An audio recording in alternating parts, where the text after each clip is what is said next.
नमस्कार साथियों, basic solution के डिजिटल प्लेटफॉर्म पे स्वागत है।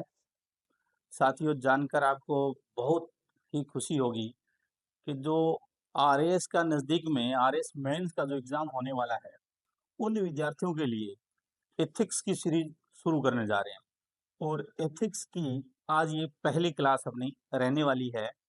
जो भी मेरे प्यारे साथी जो आरएएस मेंस अभी देने वाले हैं जून में, उन विद्यार्थियों से मेरा आग्रह ये भी रहेगा कि आप इस क्लास को देखकर आप ज़रूर कमेंट करें, ज़रूर बताएँ कि ये एथिक्स की क्लास आपको कैसी लगी। और साथियों, मैं आपको एक सूचना और यह भी देना चाहता हूँ, एथिक्स का पूरा सिलेबस आपको 1 महीने के अंदर-अंदर इस डिजिटल प्लेटफ़ॉर्म पे पूरा आपको करवाया जाएगा।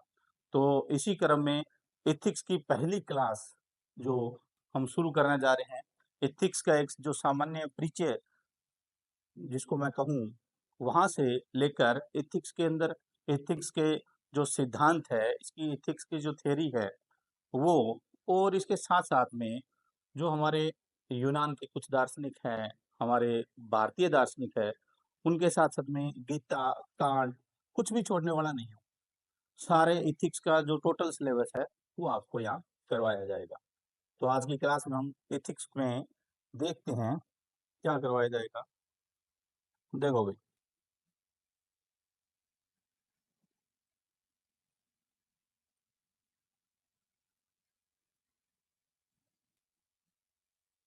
तो साथियों, एथिक्स की मैं बात करूँ, एथिक्स एथिक्स का मतलब होता है नैतिकता।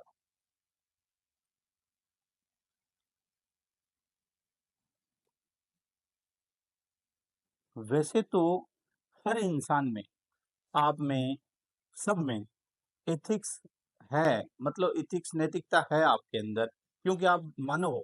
मानव किसी भी प्रकार का मानव हो, कैसा ही मानव हो, कोई भी काम करने वाला मानव हो, कोई भी व्यवसाय करने वाला हो, पढ़ने वाला हो, स्टूडेंट हो, वर्कर हो, किसान हो, कोई भी हो, उसमें नैतिकता का भाव ज़रूर होता है। लेकिन साथियों, यहाँ हम नैतिकता को एग्ज़ाम के दृष्टिकोण से पढ़ने वाले हैं। एग्ज़ाम में विशेष तौर से ये देखा जाता है जो जो सिविल सर्वेंट होता है, जो अब आरएस के विद्यार्थियों के लिए ये मैं कहूँ, तो जो आरएस के विद्यार्थी प्रशासक बनने वाले हैं, तो भई आप उप-जिला सँभालोगे, उप-जिला कलेक्टर आपको लगाएँगे, एसडीएम लगाएँगे, डीएसपी लगाएँगे, ये बहुत बड़ी-बड़ी पोस्ट है, जिससे जनता के डायरेक्ट निर्णय लिए जाते हैं, जनता के लिए निर्णय लिए जाते हैं। तो उसमें नैतिकता का भाव तो होना ही चाहिए। तो उस नैतिकता को किस तरह से हम शब्दों में व्याख्या करें, किस तरह से हम शब्दों में नैतिकता के जो जितने भी आयाम हैं, उनको हम कैसे व्याख्या करें? तो एग्ज़ाम के दृष्टिकोण से आपको एथिक्स समझाने का प्रयास करूँगा मैं। तो नैतिकता की मैं बात करूँ, तो नैतिकता हर मनुष्य में, हर व्यक्ति में किसी न किसी भाव में ये विद्यमान होती है, नैतिकता। लेकिन हम एग्ज़ाम के दृष्टिकोण से देखें, तो नैतिकता की आवश्यकता ही क्यों पड़ी? नीड, नैतिकता की नीड ही क्यों पड़ी? आवश्यकता ही क्यों पड़ी? कहाँ से नैतिकता का शुरुआत होती है? कहाँ से नैतिकता का जन्म होता है? तो उसकी मैं बात करूँ। तो देखते हैं, जैसे-जैसे मानव समाज का उद्भव होता है, जैसे-जैसे मनुष्य ने समाज बनाने की ओर कदम रखा, उसी के साथ में नैतिकता ने जन्म लिया। एथिक्स की मैं बात करूँ, तो एथिक्स की मैं बात करूँ, एथिक्स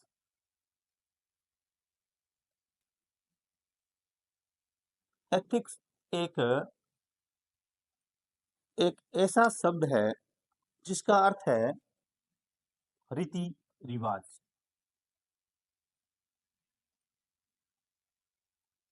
रीति-रिवाज। और यह एक ग्रीक भाषा का शब्द है। एथिक्स ग्रीक भाषा ग्रीक भाषा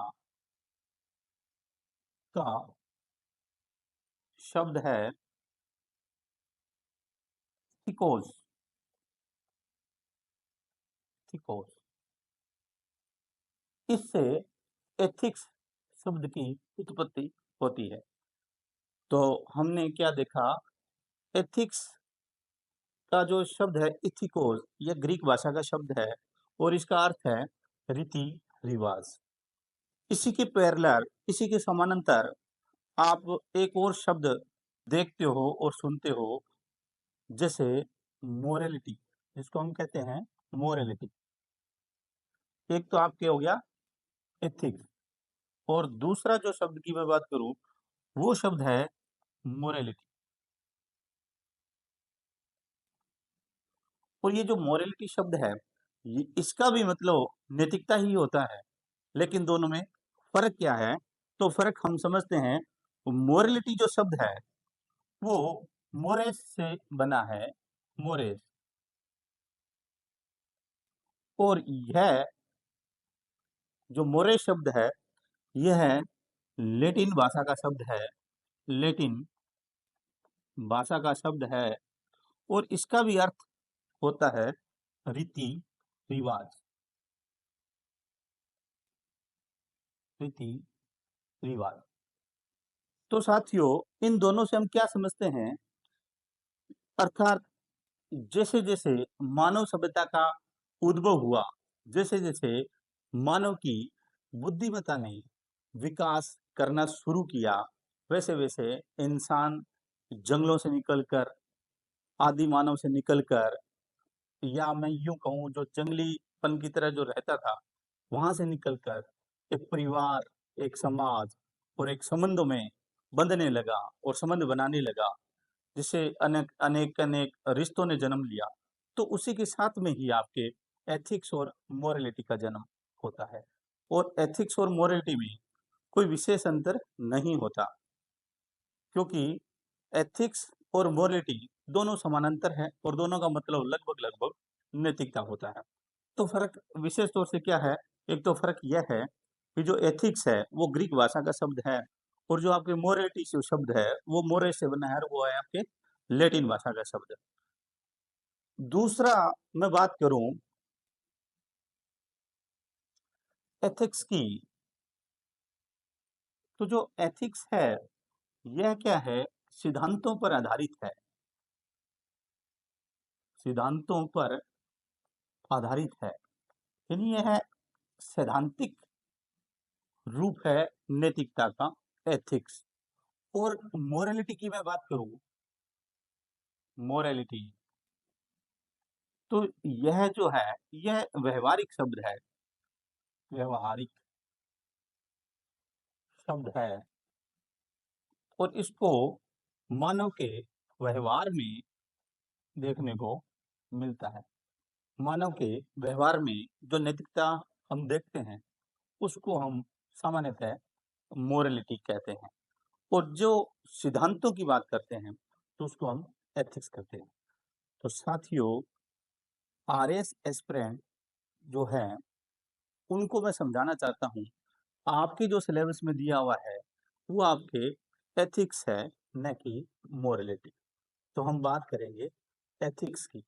तो एथिक्स की मैं बात करूंगा, एथिक्स की आवश्यकता क्यों पड़ी। यहाँ से हम शुरुआत करते हैं एथिक्स की। यानी मैं बात करूं नैतिकता की, नैतिकता की, या मैं बात करूं एथिक्स की, तो एथिक्स की आवश्यकता क्यों पड़ी?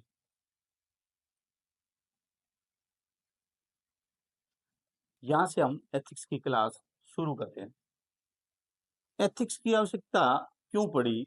तो जैसे जैसे मानव ने परिवार में, संबंधों में, रिश्तों में, या उनको बनाने की ओर जैसे कदम रखा, एक सोसाइटी बनाने की ओर जैसे जैसे कदम रखा, तो मानव के व्यवहार को नियमित करने के लिए, समाज के मूल्यों को कम, या समाज के मूल्यों को उचित या अनुचित ठहराने के लिए, या मैं बात करूं जो मानव का जो व्यवहार है उसको सही या गलत ठहराने की, तो हम किस किस की बात करें? क्यों आवश्यकता पड़ी नैतिकता की?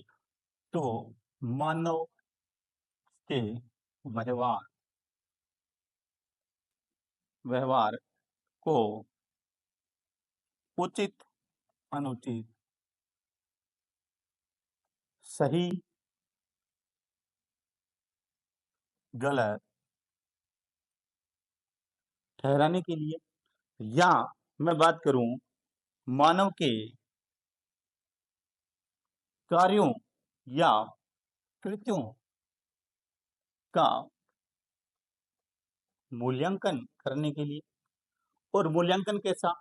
तार्किक मूल्यांकन की मैं बात कर रहा हूं। तार्किक मूल्यांकन, तार्किक। मानव का जो व्यवहार है वो व्यवहार कैसा होना चाहिए? सही हो है ये, मतलब एक समाज के मानव का जो व्यवहार है वो बिल्कुल गलत हो सकता है, और वो का वही दूसरे समाज के जो मानव है उनका व्यवहार वो सही हो सकता है। जैसे मैं बात करूं भारतीय दर्शन में, या भारत भारत के इंडिया इंडिया के दृष्टिकोण से मैं देखूं, तो हमारे समाज में जैसे शराब का सेवन करना बहुत ही गलत माना जाता है, क्योंकि हमारे जो समाज के जो रीति रिवाज है या समाज के जो मूल्य है, वैल्यू है, वो उनको स्वीकार नहीं करते। लेकिन यही बात मैं यूरोप की करूं तो वहाँ शराब पीना नॉर्मल बात है। वहाँ का जो समाज है, उनके जो वैल्यूज है, समाज के मूल्य हैं, वो इस जो प्रक्रिया है या इस कार्य को वो अनुचित नहीं ठहराते या अस्वीकार नहीं करते। तो इस तरह से मैं बात करूं, हर एक समाज में मानव ने अलग अलग मतलब भौगोलिकता, अलग अलग टाइम पीरियड, उसके हिसाब से मानवों ने भी अलग अलग समाज का निर्माण किया। और एक समाज के मूल्य दूसरे समाज के मूल्य से बिल्कुल अलग भी हो सकते हैं, एक भी हो सकते हैं, डिफरेंट डिफरेंट भी हो सकते हैं। तो एक सेम बात, एक सेम मूल्य जो एक समाज में बिल्कुल गलत समझा जाता है, और वो सेम मूल्य दूसरे समाज में बिल्कुल ठीक समझा जाता है। जैसे एक दूसरा एग्जाम्पल की मैं बात करूं, जैसे इंटरकास्ट मैरिज की मैं बात करूं, तो इंटरकास्ट मैरिज भारतीय समाज में आमतौर पर बहुत गलत समझा जाता है। हालांकि हमारा संविधान इस चीज की आज्ञा देता है। आज्ञा क्या देता है, सरकार प्रयास भी करती है, अलग अलग योजनाएं भी चलाती है कि अंतरजातीय विवाह को ज्यादा से ज्यादा प्रोत्साहन मिले, बढ़ावा मिले। लेकिन हमारे जो समाज के वैल्यूज है वो इस तरीके से है कि बिल्कुल इस चीज को स्वीकार ही नहीं करते।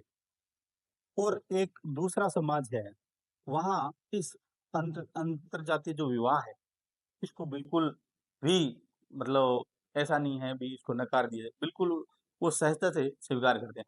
उनके समाज में इस तरह की कोई बात ही नहीं होती। तो मैं बात कर रहा था, दो समाज जो भिन्न भिन्न समाज है, एक ही मूल्य है, एक समाज में 100% स्वीकार कर लिया जाता है, और वही मूल्य दूसरे समाज में 100% नकार दिया जाता है। तो इस तरीके से हम बात करें तो क्यों आवश्यकता पड़ी, तो मानव के व्यवहार को उचित अनुचित ठहराने के लिए मानव ने जो काम कर रहा है समाज में वो सही है या गलत है, तर्क संगत उसकी व्याख्या करने के लिए नैतिकता का आधार बना, नैतिकता आधारशिला बनी। तो इस तरीके से नैतिकता की आवश्यकता पड़ी। यानी सिंपल भाषा में मैं कहूँ तो जैसे जैसे मानव समाज ने विकास करना शुरू किया, मानव समाज ने जैसे जैसे आगे कदम बढ़ाने शुरू किए, तो नैतिकता ने भी साथ साथ कदम बढ़ाना शुरू किया। जैसे जैसे मानव ने समाज बनाना शुरू किया, वैसे वैसे नैतिकता की आवश्यकता महसूस हुई, क्योंकि कोई मनुष्य कोई गलत काम नहीं कर ले, या कोई मनुष्य उस समाज के लिए जो गलत कार्य है उस उसको करते हुए डरे, समाज से डरे, तो उसके लिए नैतिकता की आवश्यकता पड़ी हुई। हालांकि ये जो डर है ना मनुष्य का, ये काफी हद तक सही रहता है। इस डर की वजह से मनुष्य बहुत सारे काम जो अनुचित है वो नहीं कर पाता। तो ये कहीं न कहीं ये डर नैतिकता का पक्षधर होता है। तो इसी तरीके से हम आगे बात करते हैं। आपको एक प्रशासक के दृष्टिकोण से देखना होता है। तो एक प्रशासक के लिए नैतिकता कैसे ज़रूरी है? एक प्रशासक के लिए एथिक्स कैसे ज़रूरी है? तो उसकी मैं बात करूँ, तो जो एक प्रशासक होता है, जो सिविल सर्वेंट होता है, उसके लिए नैतिकता कैसे ज़रूरी है? यदि एक प्रशासक नैतिक नहीं होगा, तो वो गलत कार्य करने से, भ्रष्टाचार करने से, दूसरे के अधिकारों का हनन करने से बिल्कुल कतई ही नहीं डरेगा। इसलिए एक प्रशासक का नैतिक होना बहुत ही ज़्यादा ज़रूरी है। और मैं कहूँ तो एक प्रशासक का नैतिक होना उससे भी ज़्यादा ज़रूरी है कि जैसे उसको सारे नियमों का पता होना। नियम तो वो पूछ के भी पता कर लेगा, पढ़ भी लेगा, लेकिन जो नैतिकता का जो भाव है ना, वो व्यक्ति के आंतरिक भाव होता है।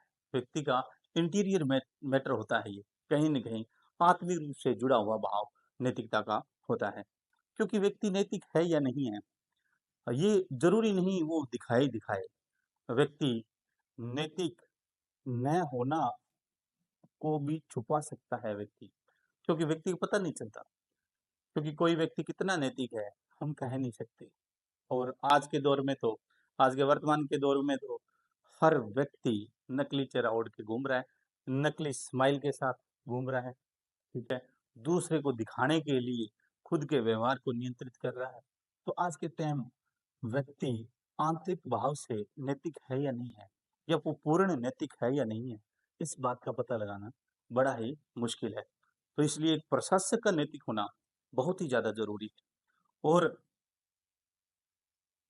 प्रशासक का नैतिक होना बहुत ही ज़रा ज़रूरी है। जैसे कुछ शब्दों में बात करें तो नियमों का नियमों का सही से पालन करना, सही से पालन करना। दूसरा, तर्क संगत कार्य करना, तर्क संगत कार्य करना, उचित अनुचित कार्य करना, ये सब प्रशासक के लिए बहुत ही महत्वपूर्ण हो जाता है। इसलिए तो आपको एग्ज़ाम में ही नैतिकता को पढ़ा दिया जाता है, और नैतिक तो व्यक्ति होता ही है, बस उसको उसकी नैतिकता से रूबरू करवा दिया जाता है। इस सिलेबस में जो एथिक्स का जो सिलेबस है, बड़ा ही मज़ा आने वाला है आपको, बहुत ही शानदार क्लास रहने वाली है। आगे हम पढ़ेंगे कहाँ से किस तरह से व्यक्ति नैतिकता को सीखता है, क्या-क्या उसके माध्यम होते हैं, क्या गांधी जी के विचार थे, अंबेडकर साहब के क्या विचार थे, कैसे सुकरात, अरस्तू सबको पढ़ने वाले हैं आगे की क्लासों में। तो आज की क्लास में हमने देखा भी एक प्रशासक के लिए नैतिकता कहाँ तक ज़रूरी है। दूसरा एक चीज़ और देखते हैं, इसमें एक होता है आपके नियतिवाद, नियतिवाद, और एक आपके एथिक्स का ही एक सिद्धांत है। मैंने आपको बताया था, जो मोरालिटी है, वो आपके व्यवहार पे डिपेंड करता है, और जो एथिक्स है, वो आपके सिद्धांतों पर डिपेंड करता है, वो आपके सिद्धांत पर डिपेंड करता है। तो एक होता है नियतिवाद, और एक एथिक्स के अंदर सिद्धांत है स्वतंत्र संकल्प स्वातंत्र्य, संकल्प स्वातंत्र्य, स्वातंत्र्य, ये तो जो संकल्प स्वातंत्र्य है, ये नियतिवाद के बिल्कुल अपोजिट है, या मैं यूं कहूं, ये जो नियतिवाद है, ये संकल्प स्वातंत्र्य के बिल्कुल अपोजिट है। और पुराने आप एग्जाम्स को देखें, आरएस मेंस का देखें, तो उसमें 2 नंबर में ये भी पूछ लेते हैं संकल्प स्वातंत्र्य को समझाओ। तो संकल्प स्वातंत्र्य होता क्या है? ये कैसा सिद्धांत है? इस संकल्प स्वातंत्र्य में जो व्याख्या दी हुई है, वो इस प्रकार से है कि जो व्यक्ति काम करता है, वो काम करने के पीछे उसका जो रिजल्ट आता है, उसके लिए व्यक्ति खुद जिम्मेदार है। कैसे? यानी इसमें संकल्प स्वातंत्र्य में यह बताया हुआ है कि व्यक्ति जो आत्म निर्णय लेता है, आत्म निर्णय लेने में स्वतंत्र है। आप समझ पा रहे हैं इस बात को? यानी व्यक्ति आत्म निर्णय लेने में व्यक्ति क्या है? स्वतंत्र है। जैसे कोई भी घटना होती है, कोई भी काम होता है, उसके पीछे व्यक्ति का खुद का निर्णय होता है। इस तरीके से आत्मनिर्णय लेने में स्वतंत्र है। कुछ भी घटना होती है, कुछ भी घटना होती है, ठीक है ना? आप सुबह से लेके शाम तक आप कोई भी घटना करते हो आप, ठीक है ना? आपने आप बीमार हो गए मान लो, आपने कुछ खाया, आप बीमार हो गए, ठीक है? तो अब इसमें संकल्प स्वातंत्र्य मतलब इसमें मतलब है कि बीमार आप अपनी वजह से हुए हो, क्योंकि कुछ जो खाने का निर्णय था, वो तो आपका खुद का था ना, हम नहीं खाते, तो बीमार नहीं होते, ठीक है ना? जैसे कोई बाइक से जा रहा है और उसका एक्सीडेंट हो गया, अब उसमें बताओ, उसमें क्या है? तो आत्म स्वातंत्र्य ये कहता है कि बाइक से जाने का निर्णय किसका था? किसने किसने आपको कहा था बाइक से जाओ? अब मत जाओ बाइक से, पैदल जाते आप, होता ही नहीं। तो संकल्प स्वातंत्र्य ये कहता है कि व्यक्ति के जीवन में होने वाली हर घटना के लिए व्यक्ति खुद जिम्मेदार है, क्योंकि व्यक्ति अपने निर्णय लेने में स्वतंत्र है। तो ये आपका संकल्प स्वातंत्र्य है। और नियतिवाद जो कहता है भी सब कुछ पूर्व निर्धारित है, पूर्व निर्धारित है। यानी आपकी यदि बाइक का एक्सीडेंट होता है, तो ये पहले से डिसाइड है। नियतिवाद कहता है कि उस जगह पे आपको ले जाया गया है, किसी शक्ति के द्वारा, किसी प्रकृति के द्वारा ले जाया गया। ये तो हो गया आपका नियतिवाद। जबकि संकल्प स्वातंत्र्य क्या कहता है? यह संकल्प स्वातंत्र्य ये कहता है कि आपके बाइक से जाने का जो निर्णय था, वो आपका खुद का निर्णय। तो आप समझ पा रहे हैं? यानी दोनों बिल्कुल एकदम अपोजिट है। नियतिवाद आपको यदि आप कुछ भी कोई भी घटना होती है सुबह से शाम तक, जो भी आपकी घटना होती है, कैसे भी कुछ भी आप कामयाब हुए, कैसे हुए, नियतिवाद कहता है पहले से तय था।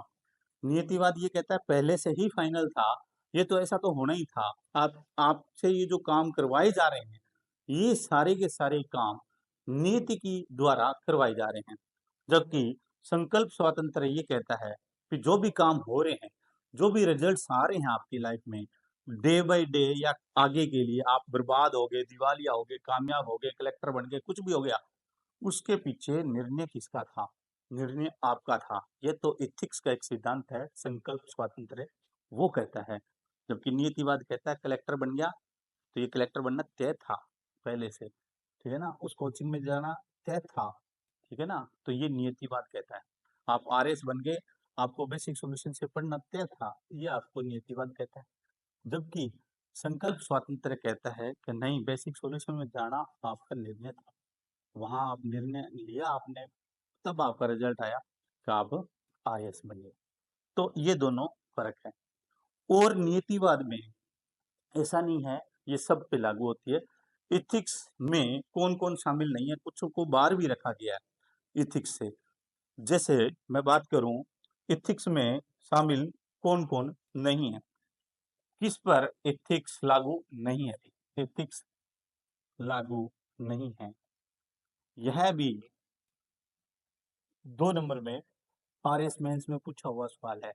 कौन-कौन एथिक्स की जो हम बात करते हैं, एथिक्स की हम अध्ययन करते हैं, एथिक्स का अध्ययन करते हैं, तो उसमें कौन-कौन शामिल नहीं है? तो कौन-कौन शामिल नहीं होंगे?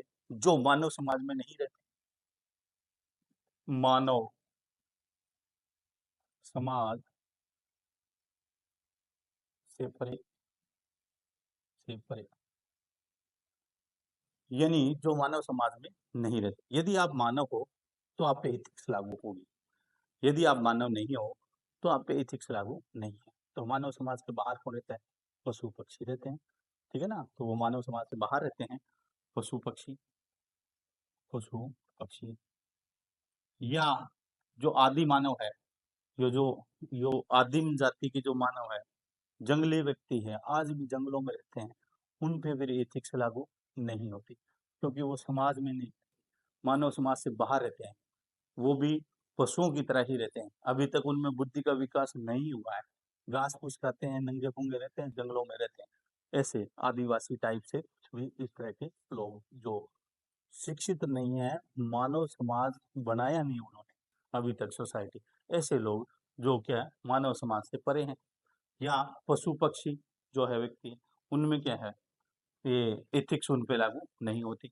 और पागल व्यक्ति, पागल, अब जो पागल व्यक्ति है, उसमें पागल व्यक्ति वही है जिसके अंदर बुद्धि नहीं है।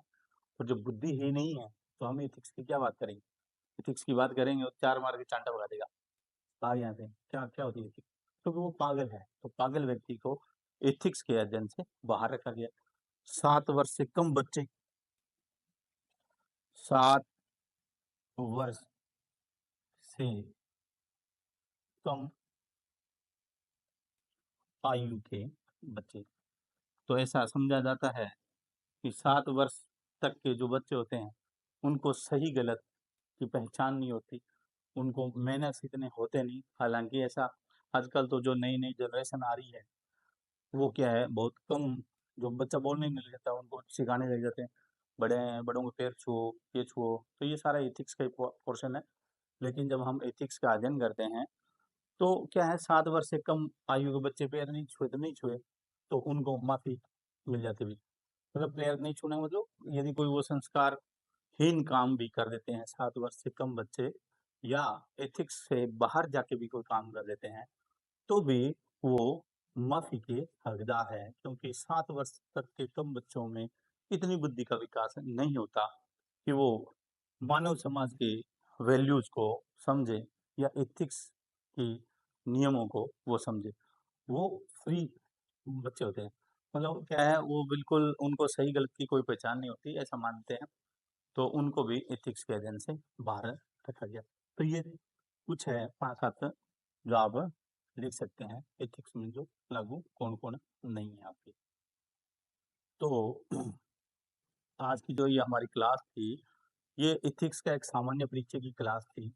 आगे जो हम क्लास करने वाले हैं एथिक्स की, उसमें मैं आपको ये बताने वाला हूँ, एथिक्स किसके माध्यम से सीखी जाती है, कैसे एथिक्स का जन्म होता है, जो मूल्य हैं वो क्या हैं, पारिवारिक मूल्यों को कैसे सीखा जाता है, और जो हमारे पारिवारिक रिश्ते हैं, जो पारिवारिक संबंध हैं हमारे, उन संबंधों में किन-किन नैतिक मूल्यों को एक पीढ़ी से दूसरी पीढ़ी ट्रांसफ़र किए जाते हैं, ये सारी चीज़ हम आगे की क्लास में पढ़ने वाले हैं। और आज की क्लास में इतना ही। और इसके साथ-साथ मैं आपको ये बता दूँ, आरएएस फाउंडेशन 2026 का और आरएएस मेंस का क्रैश कोर्स भी हमारे ऑफलाइन चल रहा है। बेसिक सॉल्यूशन परिसर में क्लासें रेगुलर है। आप यदि आरएएस एस्पिरेंट हैं, तो आप एक बार ज़रूर विज़िट करें। श्री गंगानगर के बस स्टैंड के पास में ही बेसिक सॉल्यूशन का परिसर है, जिसमें आरएएस फाउंडेशन का बैच चल रहा है। एक बार ज़रूर विज़िट करें। और यदि आप इस चैनल पर नए हैं, तो सब्सक्राइब करें, शेयर करें भई। आपको खुद को तो फ़ायदे लेने हैं, दूसरे बच्चों को भी आप ज़्यादा से ज़्यादा बताएँ। तो आज की क्लास में इतना ही। धन्यवाद।